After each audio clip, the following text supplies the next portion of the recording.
Di basta babae lang. Kahit di mag-ayos, may tigyawat man o ang kilay man ay kapos, magulo man ang buhok at sa kolorete ay kapos, matinong manamit pero bakit nababastos? Pagkaibigay lalaki, sa mata ng iba'y haliparot, kapag short shorts ang suot, tawag ay pokpok. Ang mga babae marurupok, pero hindi lahat mapupusok. Matik na ang respeto, sana'y di na namin limusin. Pero ba't ang iba sa inyo'y mas natutuwang kami ay bastusin?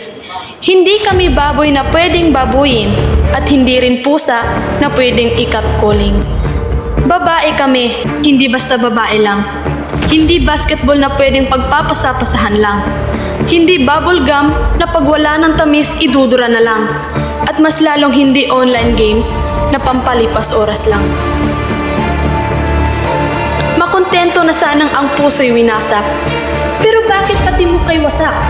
Ikaw ba'y nagagala sa iyong ginawang hinayupa? Kailan kaya talaga magiging malaya sa mga matang mapangkutya at sa mga pasakit na ginagawa? Di naman kami mahina, may mga bagay lang na sadyang di sa amin tinadhana. Kami ay gaya ni Mulan, na di mawawari ang kalakasan sa kasarian.